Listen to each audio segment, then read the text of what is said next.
샬롬. 서로 인사 나누시기 바랍니다.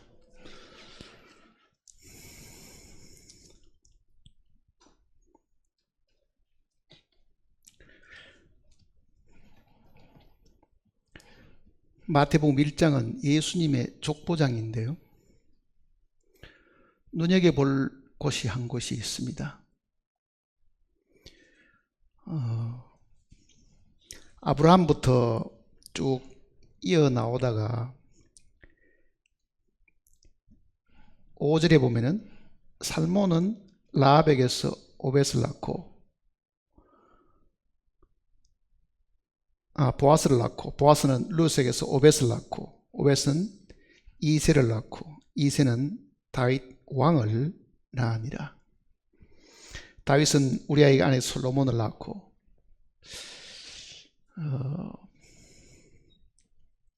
성경을 읽으면은 금방 이해가 되는 부분도 있지만은요, 깊이 생각을 해보고 성경 속에서 다른 구절들을 찾아내어서 비교를 해보고 정말 하나님께서 이 말씀의 뜻이 무엇인지를 우리가 깊이 물어보지 않으면은 우리는 아무 이 보화를 찾지 못하고 말씀 속에 감추어진 그 중요한 뜻도 놓치고 살 수가 있습니다. 6절에 보면은 이새는 다윗 왕을 낳으니라. 다윗은 우리아에게서 우리아의 아내에게 솔로몬을 낳고 다윗에게만 왕이라는 칭호를 지금 붙여놨습니다. 솔로몬도 왕이고 로보암도 왕이고 그 뒤에 바벨론 포로로 잡혀갈 때까지 나오는 그 이름들은 다 왕들의 이름이잖아요. 근데 왜 마태가 다윗을 낳으니라 이렇게 표현해도 될 것 같은데요, 다윗에게만 유독히 왕이라는 칭호를 붙였는가? 그거를 저도 오랫동안 생각을 해봤습니다. 다윗이 특별한 사람이다. 왕들 중에서도 아마 뛰어난 왕이었기 때문에 그랬을 것이다. 다윗은 하나님이 말씀하시기를 내 마음에 합한 자라고 말씀하셨기 때문에 아마 그 사람에게는 특별히 왕이라는 칭호를 아마 붙이도록 성령이 마태에게 계시를 해 주셔서 그렇게 기록한 것인가. 영광스러운 왕을 따지면 솔로몬도 굉장히 위대한 왕이고 지혜로운 왕인데 왜 솔로몬은 솔로몬 왕 이렇게 붙이지를 않았는가? 왜 다윗만 유독히 이 많은 족보 중에 왕들이 그렇게 많은데 다윗에게만 왕이라는 칭호를 붙였는가? 저는 구약을 읽을 때 특히 사무엘상, 사무엘하, 역대상, 역대하 그 내용을 읽어보면 다윗에 대한 기록을 읽을 때 가장 눈물이 나고 가장 인간적이고 솔직하고 정직하고 다윗만큼 그 생애가 하나님과 연결된 사람이 없다는 것을 자주 깨닫습니다. 인간이 가장 인간다워지려고 하면은요, 창조주 하나님과 연결이 사실 되어 있어야 됩니다. 다윗의 생애는 그가 기름 부음 받은 그 날로부터 시작해서, 물론 그 전에도 다윗의 그 간증을 보면은 하나님을 굳건히 믿고 사는 사람이었는데 그 이후에도 다윗은 정말 하나님과 자기 삶이 모든 일에 있어서 다 연결이 되어 있었던 사람임을 알 수가 있습니다. 인간이 창조주 하나님과 연결이 되면은 가장 인간다워집니다, 사실은요. 반대로 말하면은 창조주 하나님을 제대로 모르고 연결되어 있지 않고 살면은 그는 인간으로서의 삶을 살 수가 없다. 그러니까 인간의 가장 가치를 드러내는 것은 창조주 하나님과 자신이 연결되어 있는 이 상황입니다. 다윗이 왕이 된 것은 우리가 생각하기에는 다른 사람들이 왕이 되는 것하고도 굉장히 어려웠습니다. 사실은 하나님이 사울을 버리시고 이새의 아들 그것도 막내 아들 다윗을 기름 부어 가지고 왕으로 사실 삼았습니다. 그런데 기름 부음은 받아도요, 그 기름 부음 받고도 그는 10년의 세월을 사울에게 털려 쫓겼습니다. 사울이 그를 죽이려고 계속 추적한 그 기간이 거의 10년입니다. 그러니까 기름 부음을 받았다는 것은 하나님이 그를 왕으로 세웠다는 뜻인데, 왕으로 세움을 입었는데도 왕권을 행사할 수 없이 그 사악한 이 사울왕에게 내어 쫓기면서 10년을 그냥 살았습니다. 쫓겨가지고 피난살이 하듯이 동굴에 숨고 어려운 과정을 자그마치 한 10년 동안 보냈습니다. 그가 기름 부음을 받은 그 나이가 거의 20살 정도밖에 안 됐습니다. 20살. 그리고 30에 그가 이제 왕이 되는데, 그것도 이스라엘 전체 왕이 안 되고 유다의 왕이 되지요. 유다의 왕이 되어서 한 7년 반 통치하고, 그 다음에 다시 전체 이스라엘의 왕이 되어가지고 40년을 사실 통치하게 됩니다.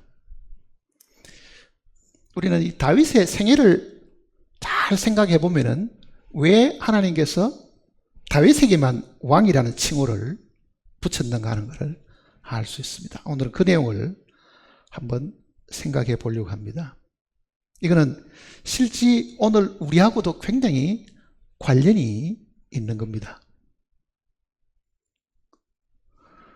우리의 이 삶이 다윗의 삶처럼 이렇게 되지 않으면은, 우리는 비록 구원받을 때 너희는 왕같은 제사장이요 하는 그 칭호를 얻었지만은, 장차 주님이 이 땅에 오셔서 과연 왕이 될 것이냐, 그거는 우리가 한번 생각을 해봐야 될 부분이 있습니다.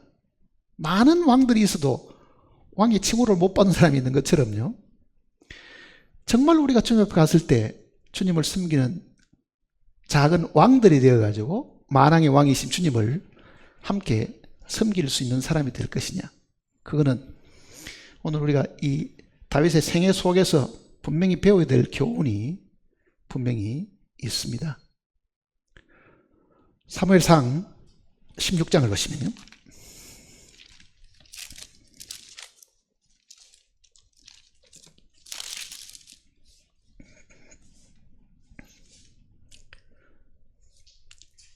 (13절입니다)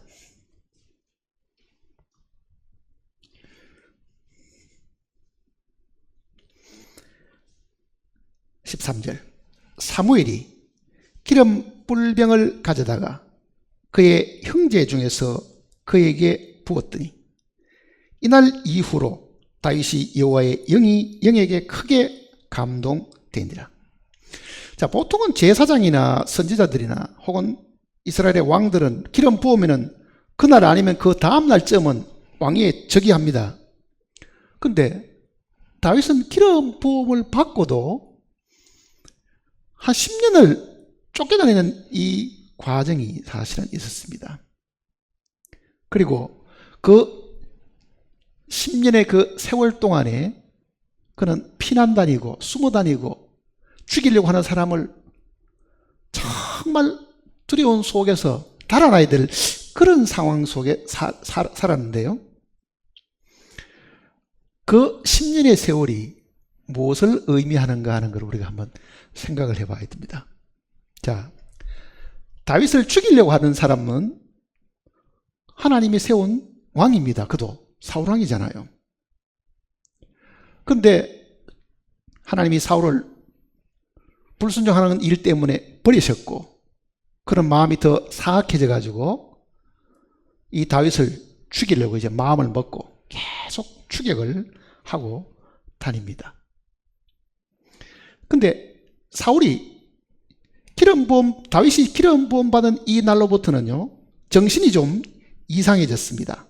악령이 그를 번뇌케 해가지고 뭔가 혼란 속에 살고, 그러다 보니까 수금을 잘 타는 이 다윗을 불러다가 악기를 키면은 그 소리를 듣고 뭔가 마음의 안정을 찾고 정신이 좀 혼미했던 그 정신이 맑아지는 그런 일들이 지금 있었습니다. 자, 다윗이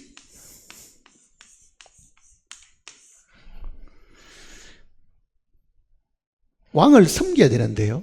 그 왕이 악한 왕입니다. 사울은 실제로는. 재벌의 총수들은 가끔은 자기 아들을 후계자로 삼기 위해 가지고 자기의 회사의 제일 밑바닥에서부터 모든 일들을 경험하게 하는 일들이 들어 있습니다. 제가 만났던 일본의 한국인 이 교포 재벌도 가만히 제가 직접 만나서 식사하는 동안 이야기를 들어보니까요. 그 아들을 제일 밑바닥에서부터 모든 부처를 다 거치고 운전기사까지 시켜서 이제 훈련시키는 그런 이야기를 저한테 한 적이 있었거든요. 그래야만 모든 사람의 형편을 다 알게 되고 부서에 돌아가는 일들로 다 파악을 하게 된다. 그러니까 재벌 총수의 후계자가 되도록 하는 훈련을 재벌 총수들도 이제 그렇게 시키는데, 실제는 다윗이 사울에게 쫓겨다니는 이 시간, 그리고 사울을 섬겼잖아요. 상당한 기간 동안도. 그리고 쫓겨다니는 그 기간 동안에도 다윗은 사울을 하나님이 세운 왕으로 생각하고 그 권위를 절대로 저버리지 않고 지킨 사람이었다고요. 그러니 다윗은 사울왕을 섬길 때에 신하로 섬긴 게 아니고 뭐로 섬겼습니까? 자기도 기름 부은 왕으로 왕을 섬긴 거예요. 사실은요. 왕으로 왕을 섬긴 거잖아요. 잘 섬기면 너를 왕을 시켜주겠다가 아니라 이미 이때는 하나님이 기름을 부으셔가지고 왕이 된 사람이라고요. 죽이려고 하니까 피해 다니는 그 기간 동안에 왕권을 행사를 못하고 있었을 뿐이지, 실제는 그는 신분상으로는 하나님이 정해놓으신 왕이잖아요. 하나님이 정해놓으신 왕입니다. 그런데 이 왕이 섬겨야 될 왕은 악한 왕이라고요. 사실은요. 자기를 원수시하고 잡아 죽이려고 하는 이 왕을 10년을 섬겼다고 생각해 보세요. 그리고 그 왕을 죽일 수 있는 기회도 분명히 있었죠.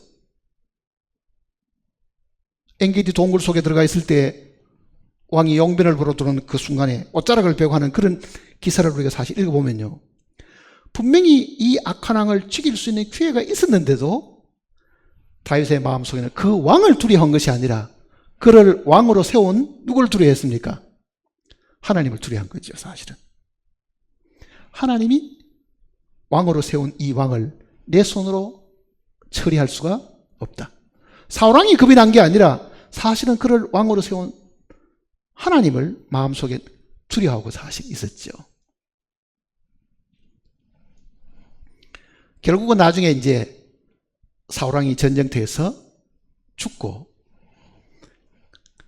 12지파 가운데 2지파가 있는 남쪽에 유다 사람들이 헤브론에서 그를 왕으로, 백성들이 다시 한 번 더 기름을 붓는 일들이 있습니다. 이걸 잘 유심히 봐야 됩니다. 처음에는 하나님이 사무엘을 통해서 기름을 부었고 다윗은 백성들도 그에게 기름을 부었습니다. 이거는 우리가 배워야 될 큰 교훈이 그 속에 들어 있습니다. 가끔 어떤 사람은 하나님이 나를 세우셨다, 왜 너희들 내 말을 안 듣느냐, 그게 아니고요. 자기 말을 들어야 될 모든 사람들도 그에게 똑같은 기름 부음을 그 사람에게 붓는 그 일은 모든 사람이 뭘 했다는 이야기입니까? 동의한 거잖아요. 사실은요. 동의한 거잖아요. 그러니 하나님께 권위를 위임받았다 하더라도 그 권위를 백성들도 인정을 사실은 했잖아요. 그 다윗은 다른 왕들이 왕되는 거하고는 다릅니다. 10년의 세월을 그렇게 쫓겨가지고 사울이 죽고 난 다음에 사울이 죽었으니까 내가 왕이다 이렇게 자기가 선포하지를 않고 자기가 속한 그 지파의 사람들, 유다 지파와 베냐민 지파 그 두 지파 사람들만 헤브론에서 그를 왕으로 세우는 거예요. 사무엘 하를 보시면요, 사무엘하 2장을 보시면요,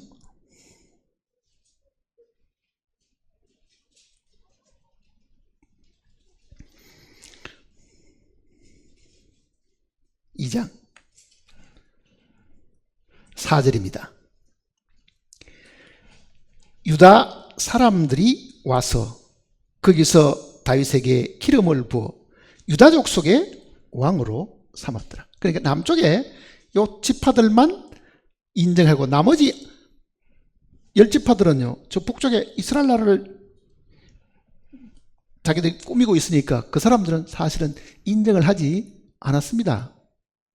사울은 모든 12지파의 왕이었지만은 사실은 다윗은 이 두 지파의 사실은 왕이 된 거죠. 사실은 그 중에서 특별히 유다 지파에게 기름 부음을 사실 받았습니다. 그 다음에 5장을 보시면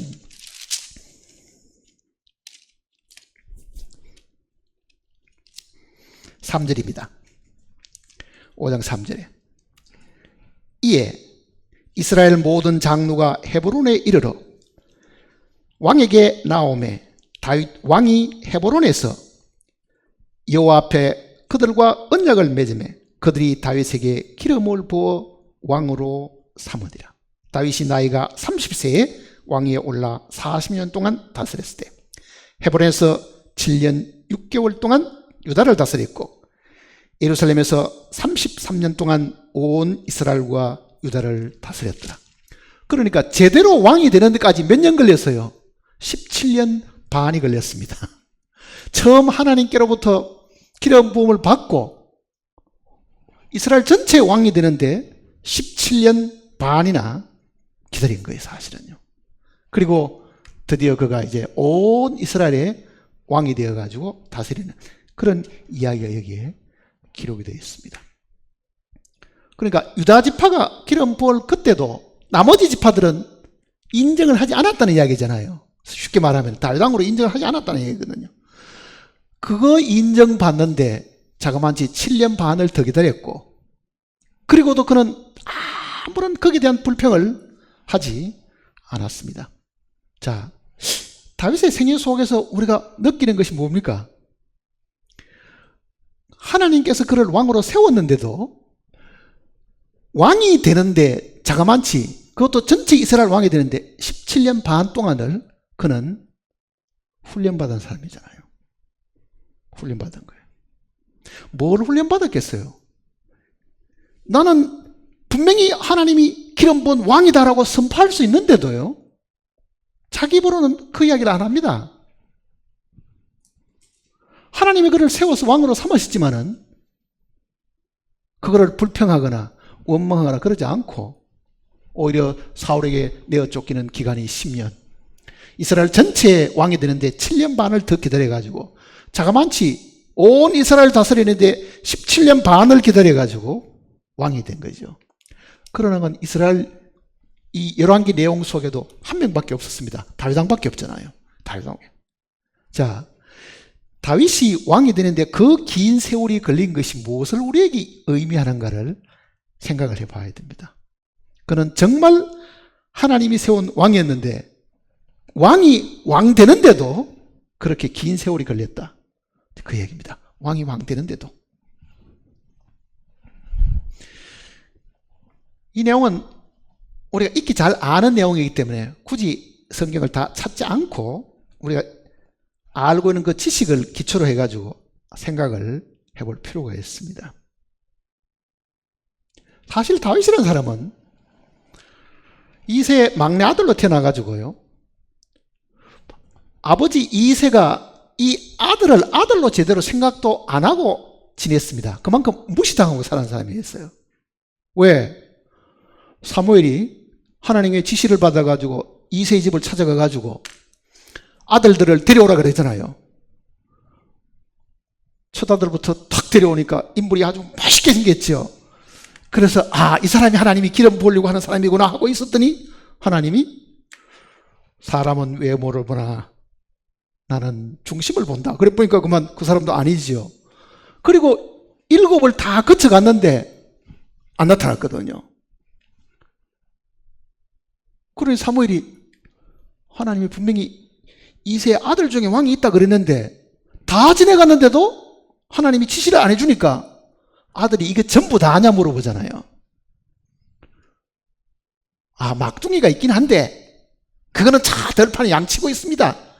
아버지가 뭘 생각했겠어요? 이놈은 아니고, 그 얘기입니다. 이놈은 아니고. 왜?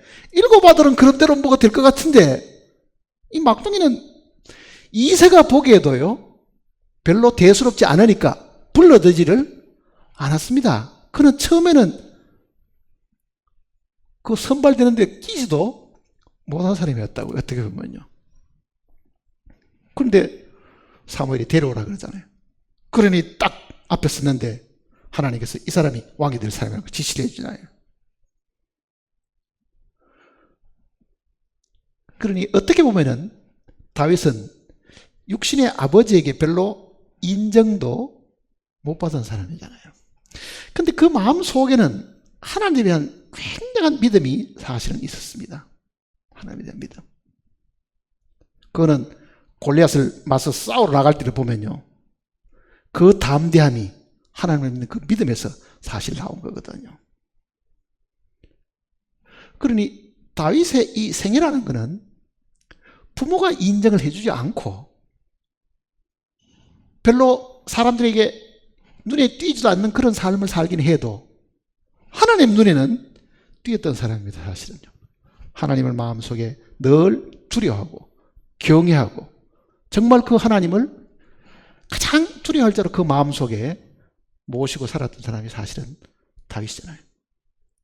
그런데 자기 형편과 처지를 잘 알기 때문에 자기는 8 아들 중에서도 제일 막둥이에 우리 아버지도 인정을 안 하는 그런 아들이라는 걸 자기가 알고 있었기 때문에요. 사울왕이 사위를 삼으려고 할 때도 굉장히 그걸 두렵게 생각했습니다. 내 같은 게 어떻게 왕의 사위가 되겠느냐 그러잖아요. 그런 겸손함이 사실은 그 속에 사실 있었죠. 그러니 정작 왕이 되고 난 다음에도 마음에는 뭐가 있었어요? 두려움과 겸손함, 이게 마음에 늘 차지하고 있었기 때문에 내가 기름 부은 왕이다 이 말을 자기 입으로 하질 않는 거예요.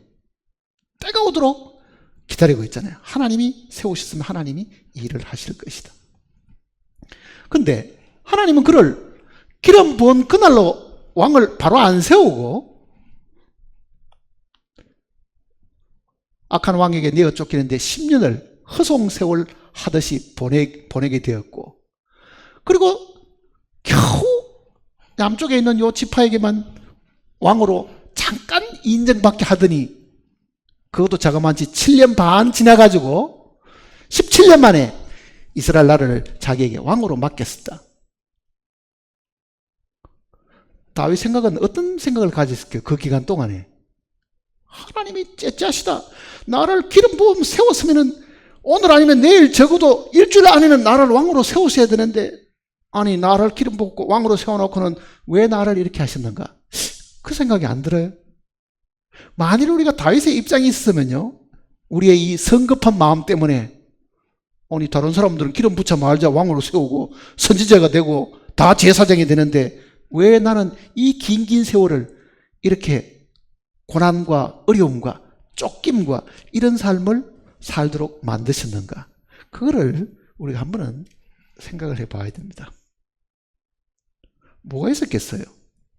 왜 하나님께서 그 긴 세월 동안 기다리셨겠어요?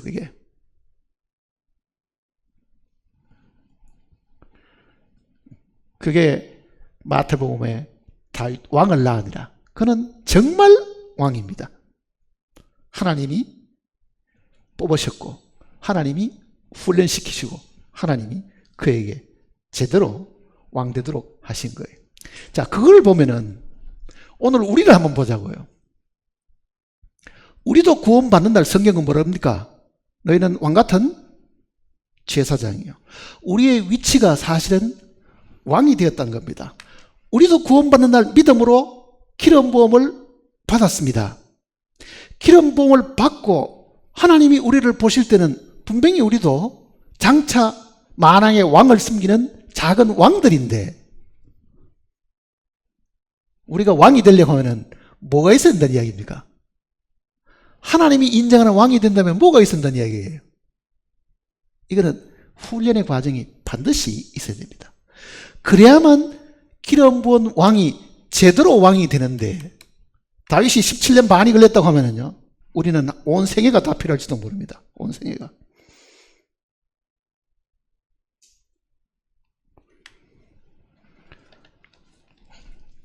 베드로전서를 보시면요,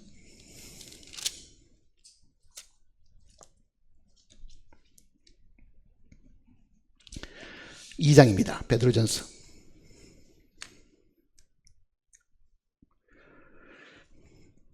9절입니다.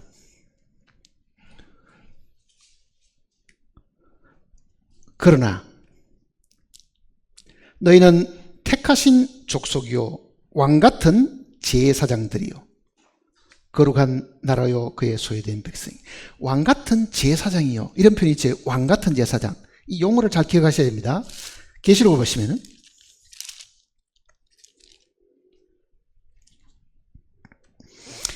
1장입니다.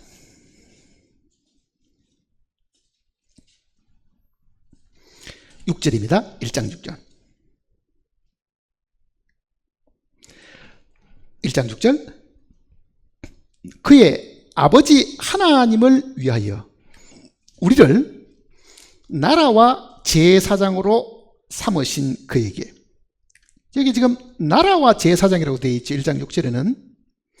이거는 우리 개역 성경에는 이거를 나라라고 번역을 했고, 다른 역본들은 이 나라라는 이 단어에 왕으로 이렇게 되어 있습니다. 그러니까 쉽게 말하면 원어 속에는 이 단어가 왕, 나라 이렇게 되어 있다는 이야기입니다. 그러니까 왕과 제사장으로 삼으셨다. 자, 이 구절을 끝에는 보면은 20장을 보세요. 20장. 요한계시록 20장.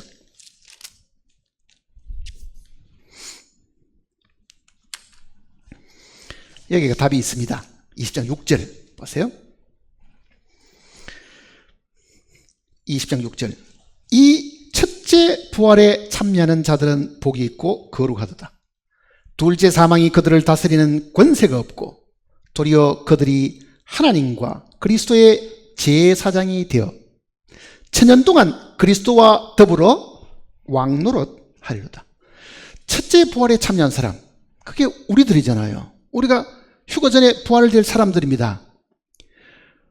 과거에 구약시대 때는요, 왕하고 제사장은 직분이 달랐습니다. 왕 따로 제사장 따로죠. 근데 이때는 제사장이 왕이고 왕이 제사장 되는 때입니다. 제사장은 하나님을 섬기는 백성들, 지위를 가진 사람들이잖아요. 왕노릇 한다는 것은 그가 우리에게 주시는 상급과도 관련이 있는 거예요.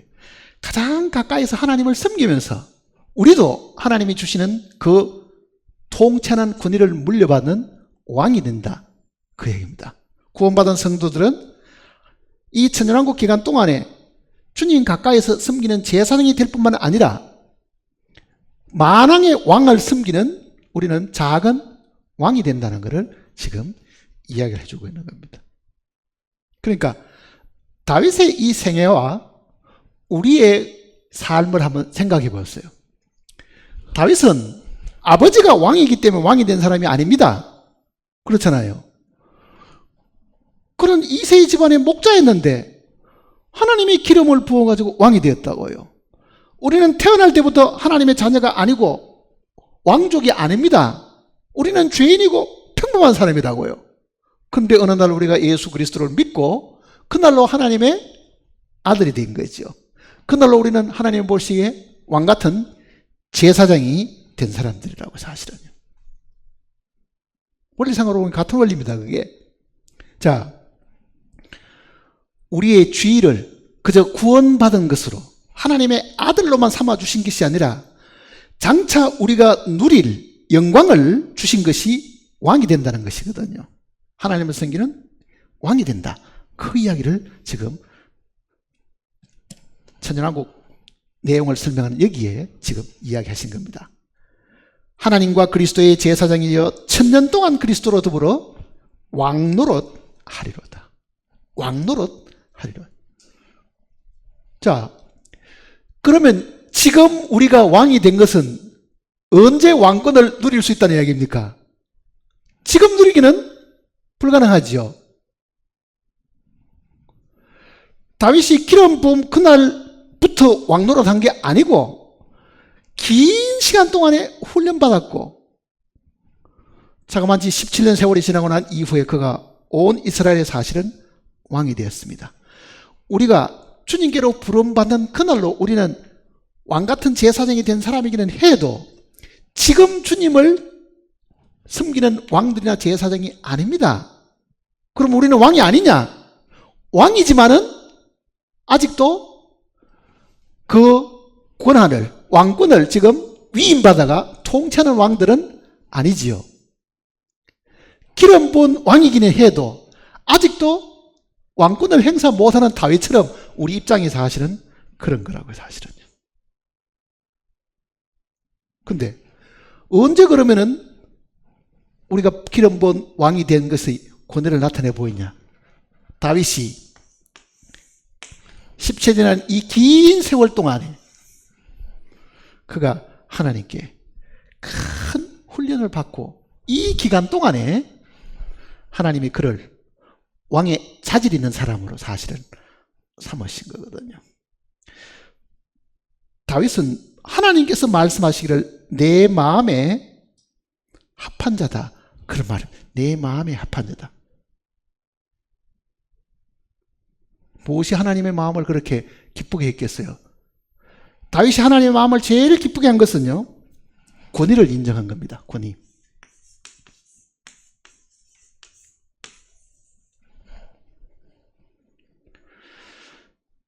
자기를 죽이려고 하는 이 사울도 하나님이 권위를 위임하셨다. 그걸 배운 거죠.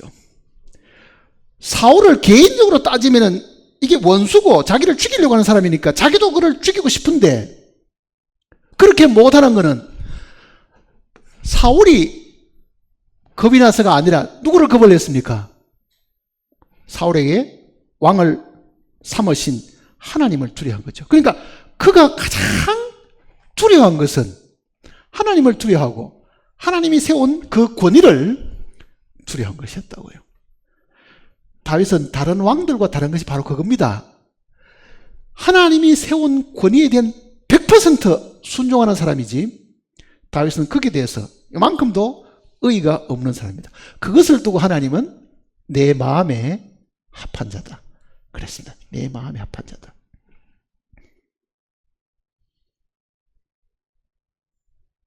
다윗이 배운 그 교훈은요, 오늘 지금 우리가 배워야 됩니다.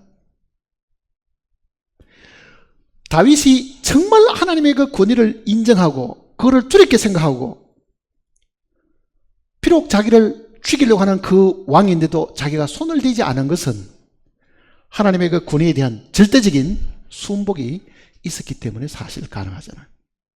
자, 우리도 지금 왕으로 세움을 받았습니다. 우리도 분명히 기름 부은 그날로 하나님이 우리를 왕같은 제사장으로 인정하셨고 장차 우리를 분명히 왕으로 세울 것을 주셨는데 그날이 올 때까지 우리가 진짜 왕노를 하는 그날까지 하나님이 나를 이 땅에 남겨놓으신 것은요, 뭘 배우라고 남겨놓으셨겠어요?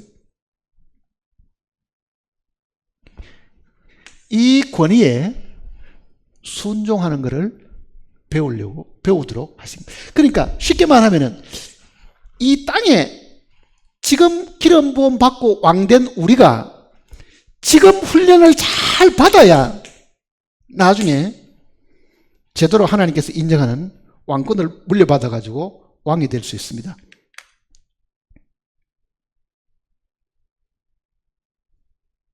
그 순종이 권위와 사실은 관계가 있다. 그 얘기입니다. 자, 권위는 하나님이 권위의 최고봉이시고요. 그러니까 권위 자체는 하나님이시고, 둘째는 하나님이 그 권위를 위임한 사람들이 있잖아요. 맡겨놓은 사람. 그게 위임된 권위, 하나님이 세우신 인간 권위들이죠. 하나님이 세우는 인간이 가지고 있는 권위들이라고요. 근데 그 인간에 대한 권위도 하나님이 위임한 것이기 때문에 사실 그 권위도 하나님의 권위죠. 사실은 하나님의 권위. 그러니까 인간의 세운 모든 죄들을 주를 위하여 순복하라. 그 인간의 모든 죄도 속에는 나라도 있고 사회도 있고 직장도 있고 가정도 있습니다. 가정 조금 더 크면은 단체나 사회, 조금 더 크면 국가가 되는 거죠. 그러니 가정에서부터 사회에, 직장에, 아니면 국가에, 거기에 하나님이 세우는 그 위임된 권위들이 있는데, 그 권위에 내가 지금 어떻게 하고 사느냐가 장차 천연왕국 가서 제대로 왕이 되느냐 아니면 밀려나 버리냐, 그 부분이 지금 사실 있다는 것을 기억을 해야 됩니다. 자, 권위를 순복하려고 하면 사람들이 이렇게 생각합니다. 내가 하나님께는 순종하겠는데 저렇게 술이나 먹고 바람에 피우는 남편을 내가 순복하라 그러면 순종할 끈덕지가 뭐가 있어야 되는데 도저히 존경심이 안 가는데 내가 도대체 어떻게 순종하라는 이야기냐. 우리가 지금 그렇게 이야기하잖아요.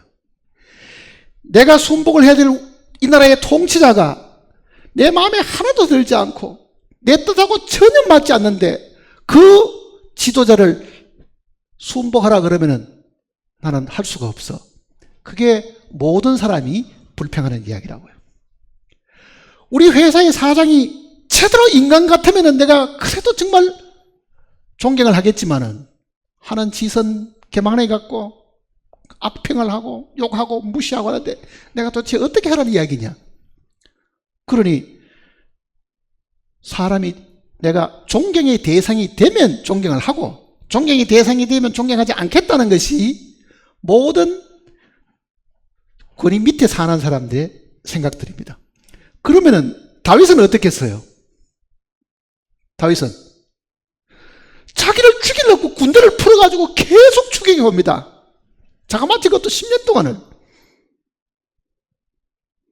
다윗은 하나님께 이렇게 말할 자격이 있겠어요? 하나님, 저것도 왕입니까? 저런 악한 것도 왕입니까? 나는 저 왕은 절대로 내가 순종할 수 없으니까 나로 하여금 죽이게 하십시오. 아마 이렇게 말했을지 모른다고요. 안 그렇겠어요?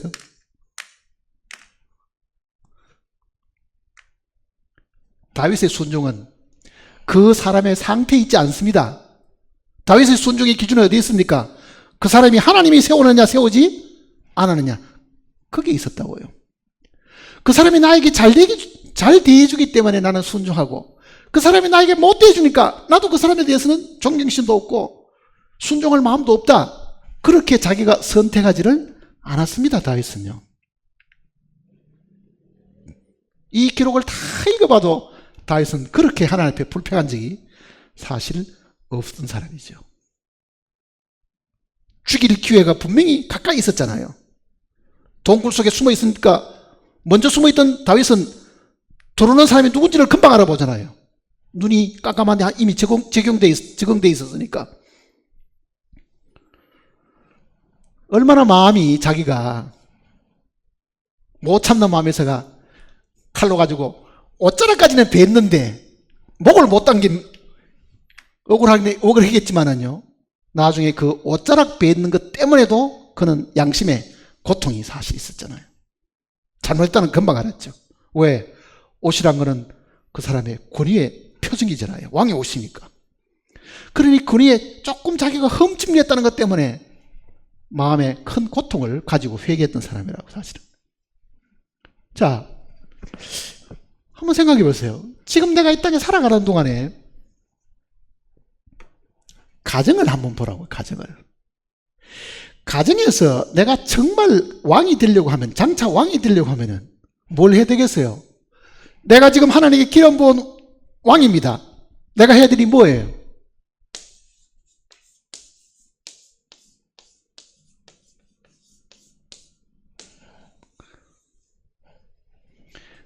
섬기는 겁니다. 사실은요. 가정에 속해 있는 우리가 지금 이렇게 생각해야 됩니다. 내가 이 가정의 어른이냐? 내가 이 가정에서 제일 높으냐? 내가 이 가정에서 권위를 가진 사람이냐? 그리고 나머지 가족들은 나에게 모두가 떠받치고 다 엎드려서 내 말에 꾸벅하고 전부 다 명령을 따라야 되는 사람이냐? 그렇게 절대로 생각해서 안 됩니다. 만일 그 사람이 정말 그 집안에서 최고의 권위자라고 하면요, 그 사람이야말로 가장 자기를 낮추어 가지고 섬겨야 됩니다. 그게 권위를 인정하는 거라고. 사실은요, 나는 권위를 인정합니다 말이 아니고, 가정에서 정말 가장 낮은 자리에서 그 가족원들을 하나같이 지성으로 섬기는 그 사람이라야 그 권위를 인정하는 사람이라고요. 그런데 우리는 가정에서도 자기가 대접받기를 원하고, 직장에서도 인정받기를 원하고, 국가에서도 뭔가 자기를 높여주고 다 칭송해주기를 바라는 그 위치에 사는 한 절대로 하나님 앞에 훈련받을 수 있는 기회가 다 없어집니다. 없어지는 거예요. 왕이 되면은 뭘 해야 됩니까? 모든 백성이 박수치고 왕 만세 이러기를 바랍니까? 성경은 그렇게 이야기하지 않습니다. 신명기 17장을 한번 보세요.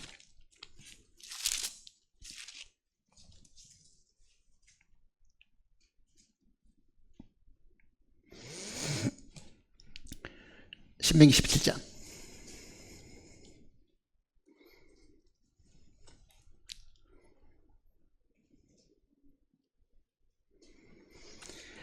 이 신명기 17장이 기록될 때는요, 이스라엘 민족은 아직도 가나안 땅에 들어가지도 못했습니다. 왕이라는 그 개념을 아직도 생각지도 안 할 때라고요. 왜? 땅에 들어가서 사사시대를 거치는 것보다 350년 전에 갔으니까 왕 세우는 데까지도 거의 400년 가까이 있다가 왕을 세웠다고요.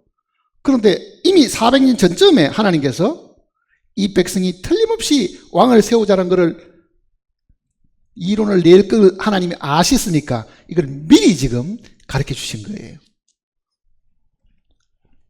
14절 보시면요. 14절.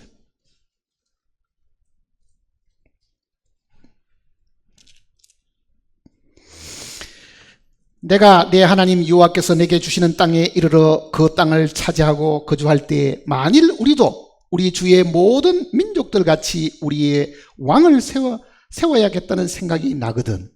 그 다음에 그 내용을 쭉 읽어보면은 왕은 어떻게 해야 되고 어떻게 해야 되고 어떻게 해야 되는 게 나옵니다. 20절 보세요. 19절부터 보시면 18절부터 보세요. 그가 왕위에 오르거든 이 율법서의 등사본을 레위 사람 제사장 앞에서 책에 기록하여 평생에 자기 옆에 두고 읽어 그의 하나님 여호와 경외하기를 배우며 이 율법의 모든 말과 이 규례를 지켜 행할 것이다. 자, 왕이 되면 제일 먼저 뭘 해야 됩니까? 이 하나님의 율법서를 뺏겨가지고 등사를 해가지고 자기 앞에 두고 평생 동안 읽으면서 뭘 배우라 그럽니까? 하나님 경외하기를 배우라. 하나님을 두려워해라. 하나님의 권위를 인정해라. 그 이야기입니다. 그거를 제일 먼저 배워야 됩니다. 둘째는 뭡니까? 보세요. 20절. 그렇게 하면 어떤 일이 생기느냐? 그리하면 그의 마음이 그의 형제 위에 교만하지 아니하고 이 명령에서 떠나 좌로나 우나 치우치지 아니하리니. 형제 위에 뭐 한다고요? 교만하지 않으니.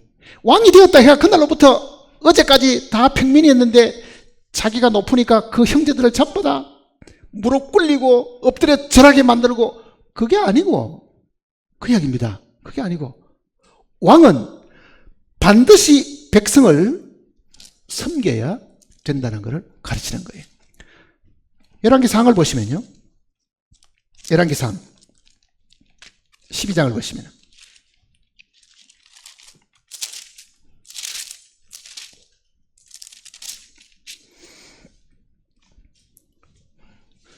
열왕기상 12장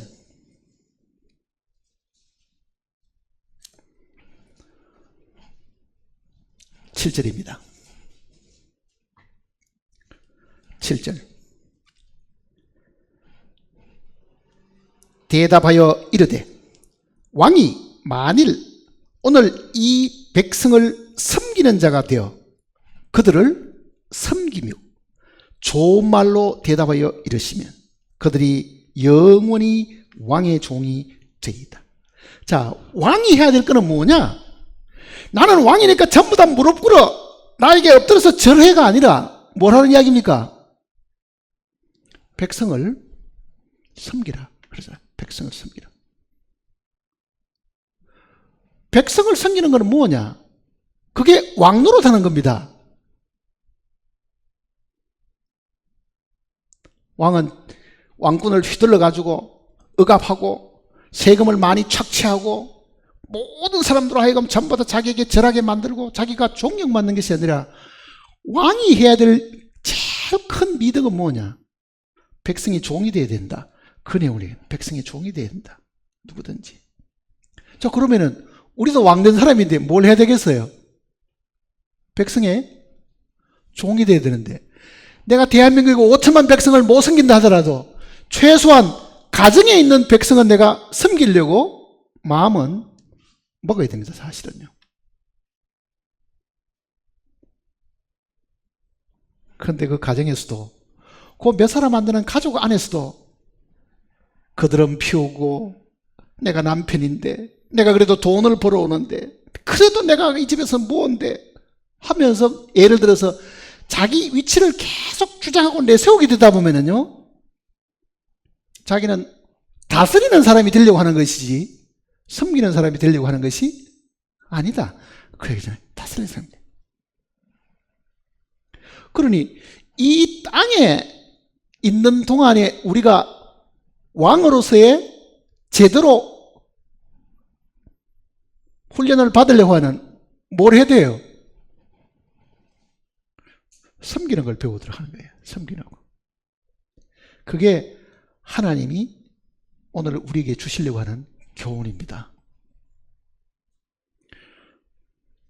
장차 분명히 네가 왕이 되는데 그 왕은 백성을 섬기는 왕이지 다스리고 지배하는 왕이 아니다. 그 얘기입니다. 다윗은 하나님께 그걸 배운 거예요. 사실은요. 그걸 배운 거죠. 우리 주님을 한번 보십시다. 주님은 태어나실 때부터 왕이었습니다. 유대인의 왕으로 계신 이가 어디 계시냐? 그는 이 땅에 오실 때도요 왕으로 오셨습니다.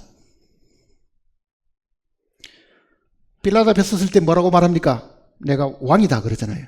그분의 입에서도 자신이 왕임을 분명히 선포했습니다. 요한복음 18장을 보세요.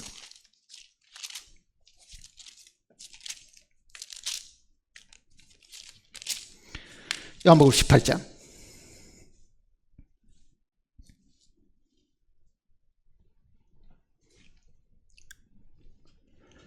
37절입니다.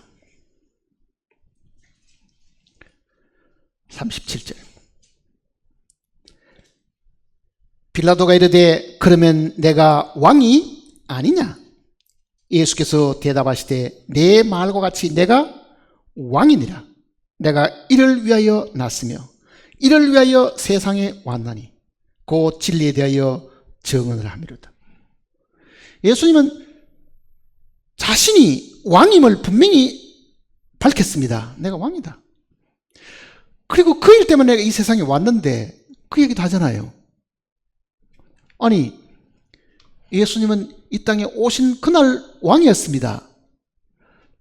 33년 이 땅에 사실 때도 왕의 신분으로 살았고 마지막 재판을 받을 때도 왕이잖아요.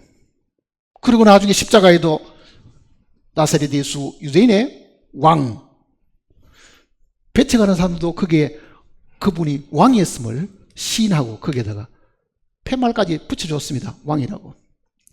근데 그가 이 땅에 살아 계시는 동안에 왕노릇 한 적이 있습니까? 예수님 뭐라고 말씀하십니까? 나는 섬기는 자로 너희 가운데 있는데. 아니, 왕이 왜 섬겨야 돼요?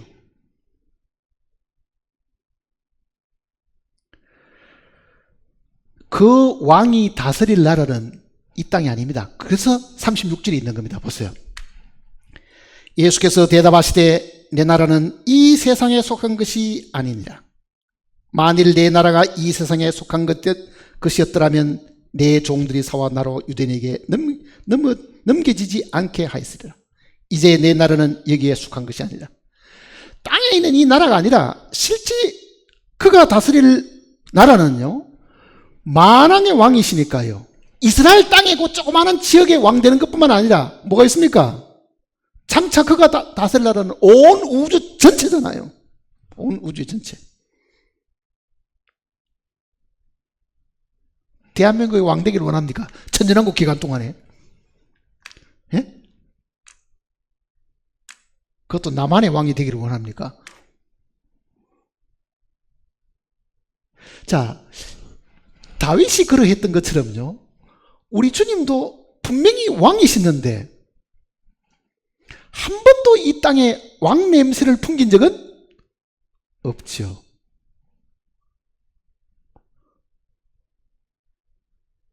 그리고 자신을 낮추어서 늘 하시는 말씀이, 큰 자가,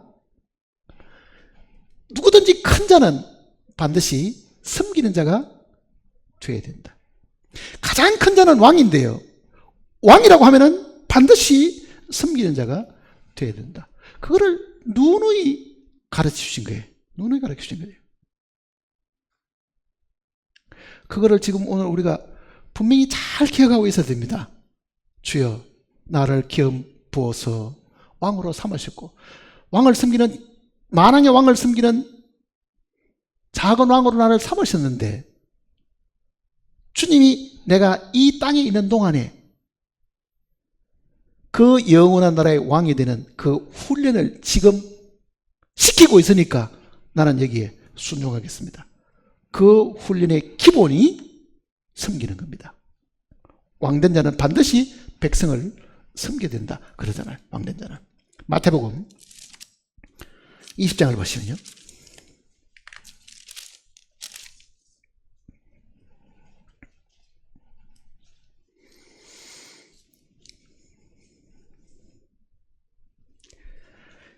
(25절입니다) 25절.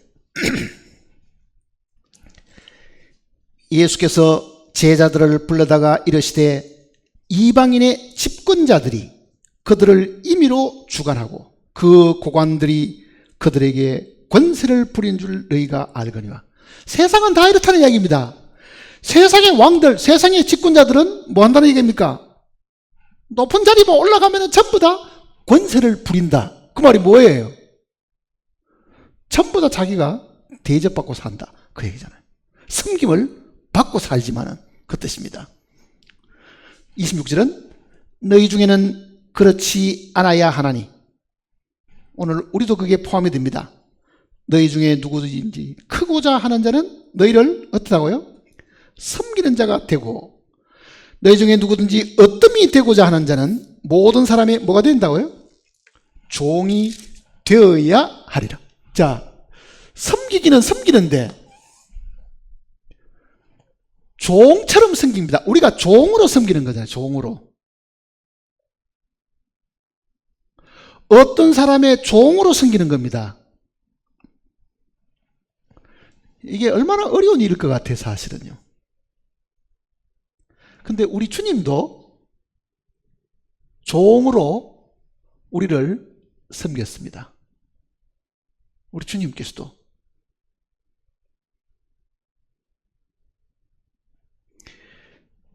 (28절) 보시면요, 인자가 온 것은 섬김을 받으려 함이 아니라 도리어 섬기려 하고 자기 목숨을 많은 사람의 대속물로 줍니다.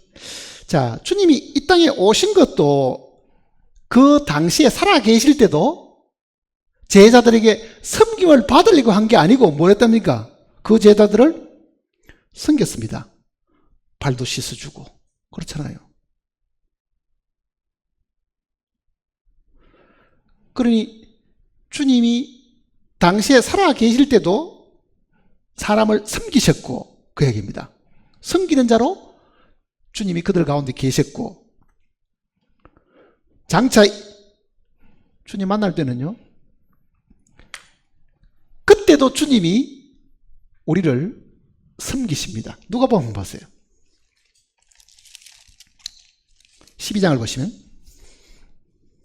누가복음 12장.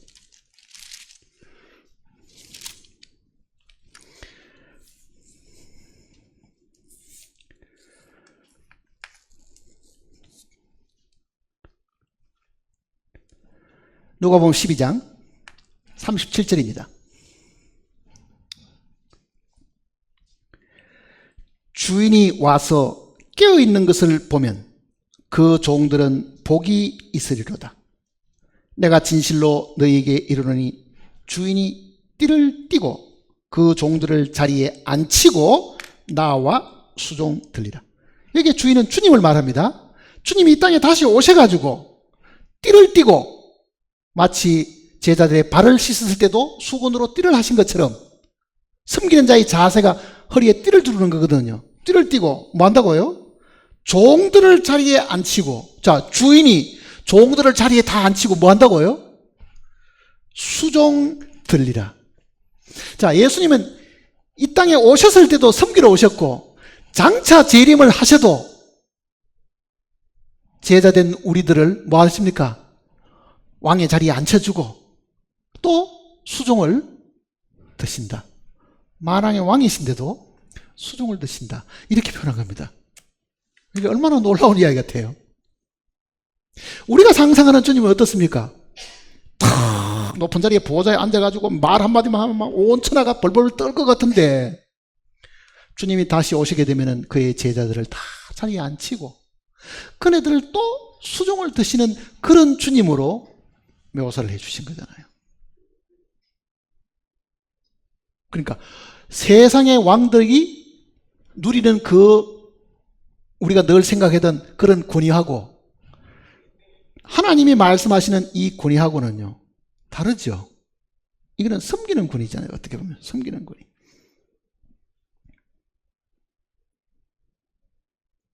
자, 주님이 이렇게 말씀하신 것은 장차 주님이 이 땅에 오셨을 때 왕의 자리에 앉을 사람들이 이 땅에서 어떤 훈련과 과정을 겪어서 그 자리에 오를 수 있을 건가를 미리 가르쳐 주시는 것과 마찬가지입니다. 마찬가지라고요. 상이라는 것은 공짜로 받는 게 아닙니다. 구원은 우리가 공짜로 받지만은 상은 우리의 노력과 수고의 결과입니다. 정말 우리가 주님을 섬기는데 이 땅에 있는 동안에 잘 섬겼던 사람, 그렇게 훈련을 잘 받았던 사람은 제대로 왕권에 동참을 하겠지만은요, 그렇지 못한 사람들은 그 왕권에서 분명히 밀려납니다. 어떤 사람은 5고을, 어떤 사람은 2고을. 아니, 같이 구원받으면 땅 크기도 똑같이 주지 왜 나나 어떤 사람은 많이 주고 어떤 사람은 적게 주겠어요, 주님이. 그게 그 사람의 행한 것에 비례한 거거든요. 그거는 상이라는 거는요. 우리말 성경 그걸 고을이라고 번역했지만은 다른 역본대로 하면 그게 하나의 큰 도시입니다. 도시국가라고요. 그리고 어떤 사람은 5도시국가를 다스릴 권한을 주시고 어떤 사람은 2도시 다스릴 권한을 주셨다. 그럼 어떤 사람에게는 하나도 안 주고 하나 줄 수도 있고, 그 이야기입니다. 그거는요, 상이라는 게.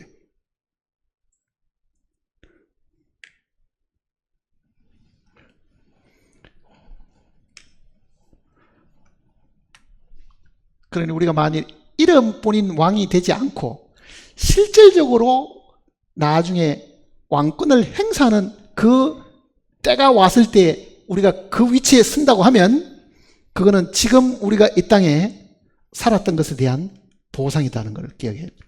그 삶이 섬기는 겁니다. 섬기는 것. 또 한 것을 보시면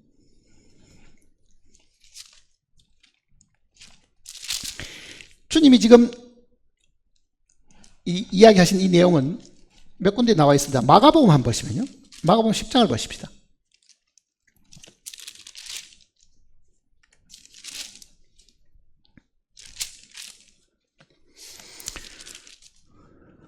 마가복음 10장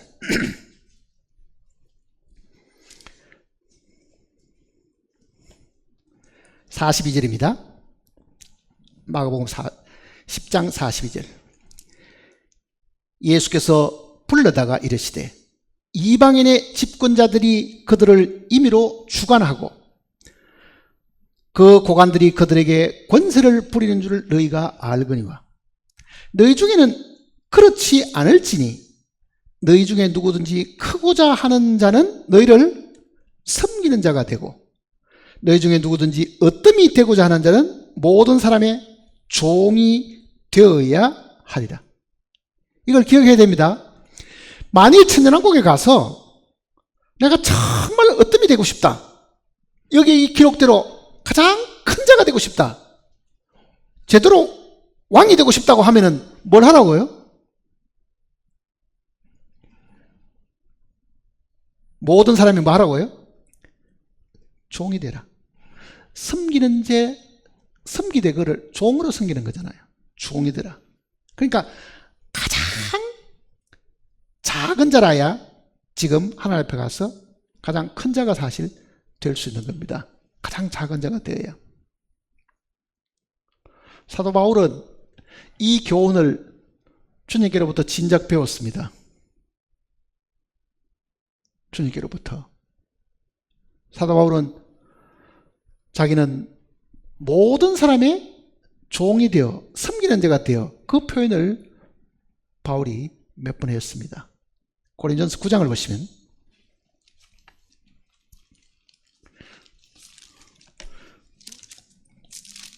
고린전서 9장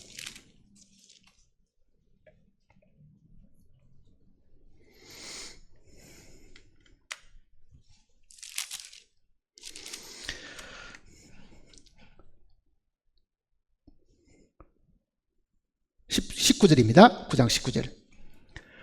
내가 모든 사람에게서 자유로우나 스스로 모든 사람에게 종이 된 것은 많은 사람을 얻고자 함이라. 자, 바울은 이방인을 향해서도요 권세를 부리지 않았습니다.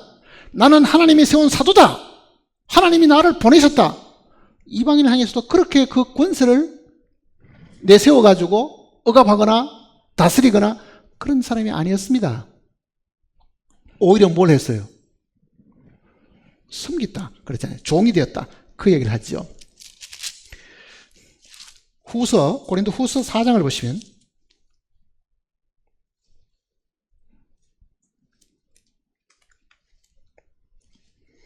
(5절입니다) 후서 4장 5절. 우리는 우리를 전파하는 것이 아니라 오직 그리스도 예수의 주 되신 것과 또 예수를 위하여 우리가 너희의 종된 것을 전파하니.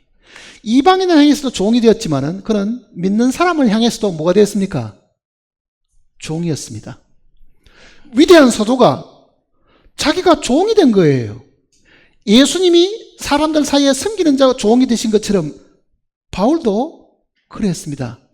그리고 바울은 자기를 지칭하기를 나는 모든 성도들 중에서도 가장 작은 자다, 제일 꼴찌다, 이렇게 지금 서열로 따지면 나는 제일 마지막에 서 있는 사람이다, 그렇게 한 거잖아요.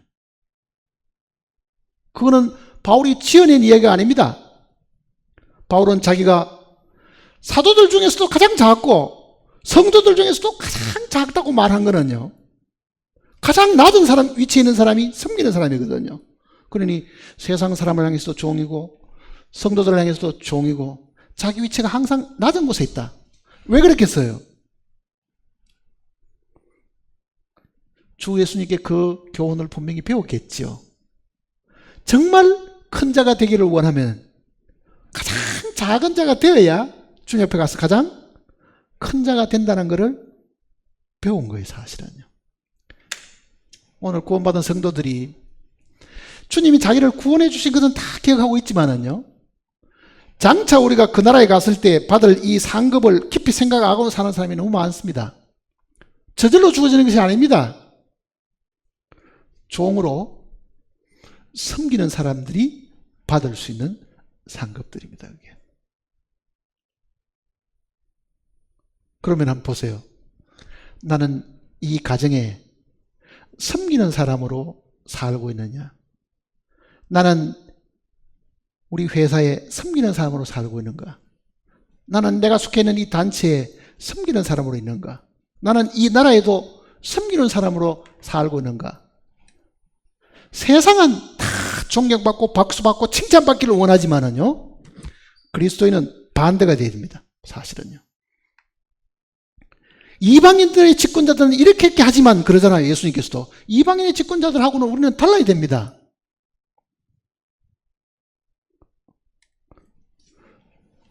그러니 어느 자리에 가더라도 조금 무시당하면 기분 나빠서 와버리는 사람. 아니 그 사람들이 언제 구원받아고 나를 그렇게 깔보고 무시해. 이런 불쾌한 생각 가지면은요, 같이 어울리지도 않고 와버립니다. 아니면 그 분위기의 사람들이 자기를 띄워주고 칭찬하고 옆에 와서 뭐라고 좀 이렇게 좋은 말로 대하면은, 그래도 그런 단체나 그런 모임에는 자기가 갈 곳처럼 생각하잖아요. 그 사람은 주님 앞에 가면 반드시 쫓겨납니다. 그거는요.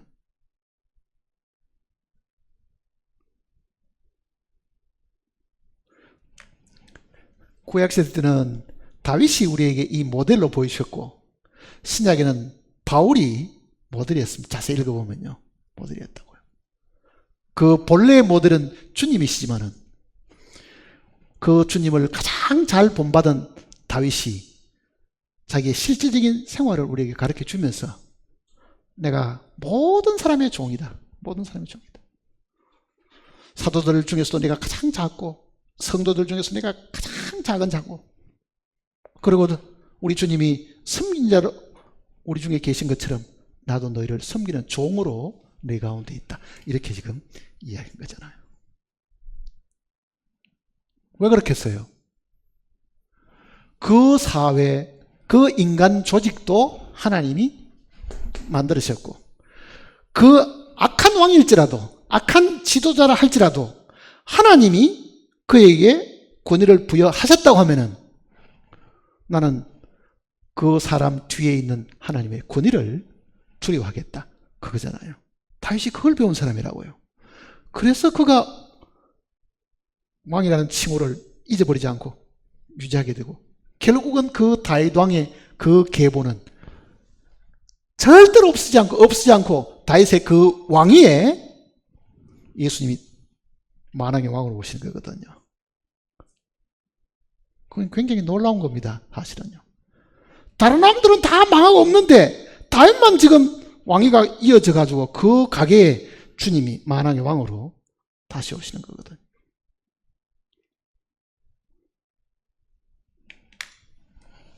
주님의 오심이 가까웠다고 우리는 입을 계속 이렇게 열어서 말을 하지만은, 가까이 오면은 믿지 않는 사람들에 대한 경고도 해야 될 부분이 있지만은, 이미 믿은 우리도 주님 만날 준비를 제대로 해야 됩니다. 칭찬과 꾸준함이 분명히 있다고 이야기하잖아요. 많이 맞을 자도 분명히 있다고 이야기하잖아요. 아니, 구원받은 사람은 주님 왜 두들기 팹니까? 잘못 살은 것에 대한 주님의 징계와 벌이 있다는 것을 분명히 이야기하시는 겁니다. 그러니 우리는 준비를 해야죠. 그러니까 사람을 섬기려고 하면 어디서부터 섬겨야 되겠어요? 제일 가까이 사람부터 섬겨야 됩니다. 제일 가까이 있는 사람부터.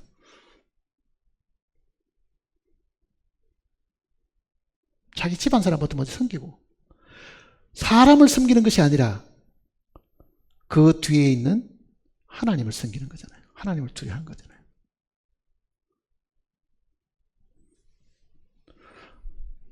사람을 선택해서 섬긴다고 하면요, 그것은 더 이상 섬기는 것이 아닙니다. 권위는 우리가 선택해서 섬기는 것이 아닙니다. 내 마음에 들기 때문에 섬기는 것도 아니라고요, 그게. 왜? 성경대로 하면 악한 자도 악한 날에 적당하게 지으셨다. 왕들 중에 악한 왕들이 있다 하더라도 그거는 하나님의 계획을 이루기 위해서 있는 거예요, 분명히. 그러니까 악환왕이 통치하던 그 시절에 우리가 산다고 하면은 그 악환왕을 암살하고 죽여야 되겠냐고요. 하나님의 계획이 이루어질 때까지는 어떻게 해야 되겠어요? 순종하고 기다릴 수밖에 없는 겁니다, 사실은.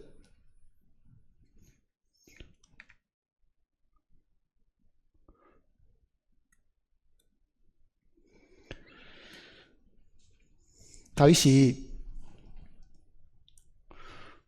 살아있는 동안에 인간적인 실수도 많이 하잖아요.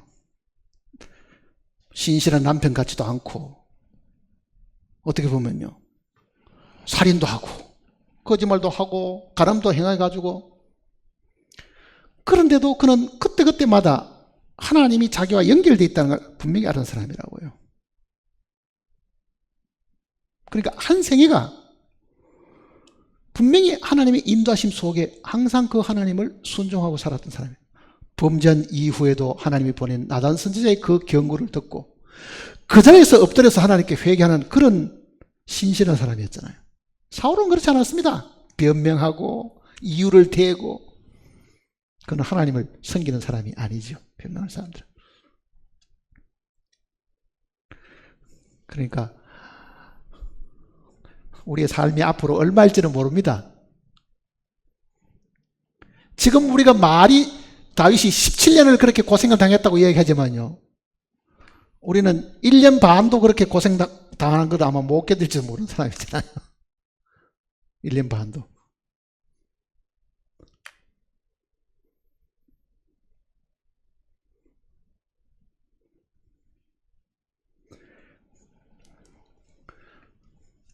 마음속에 모든 일들 뒤에 하나님이 계시고 모든 사람들 뒤에 하나님이 살아계심을 기억하면은 우리는 절대로 하나님의 권위를 무시하지 않습니다. 이게 하나님이 허락하셔서 이런 환경이 주어졌고 이런 사람을 내가 만나게 되고 이런 처지에 처하게 되었다. 그거를 분명히 기억을 해야 됩니다. 왜? 하나님이 없이 이 세상에 되어지는 일은 한 가지도 없습니다. 참새 한 마리가 떨어지는 것도 하나님의 뜻이 아니면 떨어지지 않는다고 했는데, 내 앞에 나타난 사람, 나하고 같이 일을 하는 사람, 그게 저절로 생겼겠냐고요? 우연이겠냐고요? 그렇지 않습니다. 그걸 우리가 마음속에 깊이 생각하면은 우리는 매일 하나님의 권위에 순종하는 것이 무언가를 알 수 있습니다. 기도하십시다.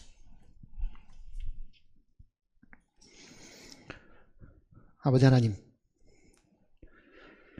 우리는 미련하고 게으르고 나태함으로 인해서 들은 말씀도 잊어버리고 읽는 것도 제대로 꾸준하게 하지 못하고 살 때가 많습니다. 그러나 한 번 말씀을 듣고 한 번 말씀을 읽는다 하더라도 그 말씀이 하나님께로부터 온 말씀인 줄 저희들이 알고 마음 깊이 새겨서 실행하는 저희들이 되게 인도하시옵소서. 듣고 잊어버리지 않고 우리의 일상생활 속에 그것을 표현하고 살아가는 저희들이 되게 복을 허락하시옵소서. 참으로 우리는 주님을 믿고 의지하는 사람들인데 주님이 우리를 통해서 나타나시려고 하면은 우리의 순종을 통해서 주님이 나타나심을 저희들이 알고 있습니다. 순종하지 않는 자에게는 주님의 성품이 드러날 수가 없고 주님의 뜻이 드러날 수가 없고 주님의 사랑이 표현될 수가 없습니다. 매일 매 순간 정말 우리는 겸손한 자리에서 섬기는 사람들이 되도록 주님 우리를 인도하시옵소서. 참으로 우리가 주님을 만날 때 우리도 작은 왕들이 되어서 주님의 그 통치에 동참하는 영광스러운 자리를 저희들이 얻도록 주님 우리를 이끌어 주시옵소서. 우리를 구원하시고 지금도 우리의 부족함을 대신 강구하시는 주 예수님의 거룩하신 이름으로 기도드립니다.